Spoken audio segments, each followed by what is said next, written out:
Hello, my name is Nikki Nuno, and I will be talking about, in my persuasive speech today, why sexual education should be treated as an A through G requirement. How many of you had to take a life skills class in high school? How many have taken a sexual education course? If you didn't keep your hand up for both questions, you may have been left out of a discussion that affects both your reproductive health and your rights to sexual well being. According to USC's Department of Nursing, teen pregnancy is at a historic low. But the US still ranks supreme in unplanned pregnancies in the developed world. How can we as a society prepare our children in a topic that affects everyone when we refuse to leave any room for discussion? Better yet, how do we assist the educational system in teaching students about their own sexual health? In my community, the majority of my friends come from conservative households, where sex is at the top of the taboo list. Many of them would be disowned or even kicked out by their families if they were subject to teen pregnancy. But why is it that some of the most conservative states in the US have the highest teen pregnancy birth rates? Well, this is due to sexual education not being a requirement in many states. I hope to persuade my audience into understanding the rights students have to sexual education and why it should be treated like all other subjects listed as an A through G requirement. First, we will see how the US compares to other developed countries with sexual education programs, why it's still not mandatory in all 50 states, and what ideas I have in helping push sexual education as a mandatory requirement.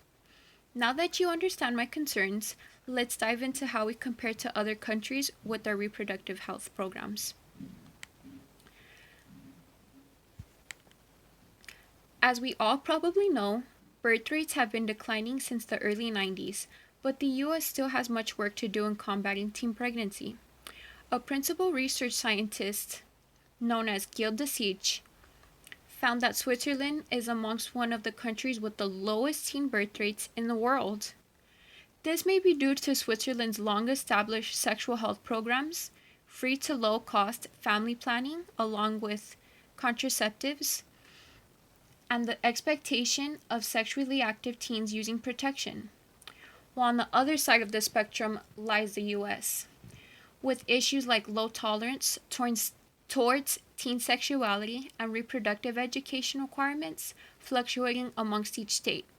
These are just a few reasons why we still have the highest teen pregnancy rates in all developed countries.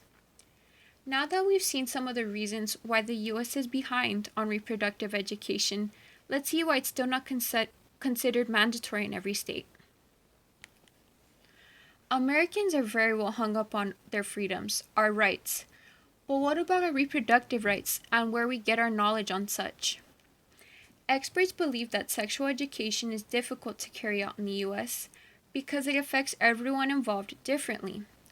In order to follow through with a comprehensive sexual education, we must consider the impact it will have on teachers, students, and legislators. Teachers are not only in a difficult position of explaining intimate course material, but they are pressured by parents to take on the responsibility of the talk with their students. Legislators have made it so that teachers can rarely give in-depth descriptions or even answer some of their students' questions out of fear of backlash from parents. Now that we understand the position the US is in when it comes to sexual education and why it's still not mandated by all states, let's figure out how to get sexual education into more schools. Whether we accept it or not, many individuals begin puberty as young as 11 years old and begin to ask questions about sex and changes in their body. It is unfair for younger generations to suffer the dangerous consequences of sex simply because we are scared to have the discussion with them. It is our responsibility as a nation to keep young adults educated and recognize their rights when it comes to knowledge about their bodies. Now that we've discussed the importance of why we need sexual education in all of our schools, let's start wrapping things up. First, we talked about where we stand compared to other countries in reproductive education. Then we talked about why the US is still wary of making it mandatory in all high schools across the nation. And finally, we explained why sexual education should be in all of these high schools. Unless we want to set up our students for failure in the future of their intimate, personal lives, it's time for us to start the conversation of sex before mistakes are made and false information is solidified in young minds. Thank you very much.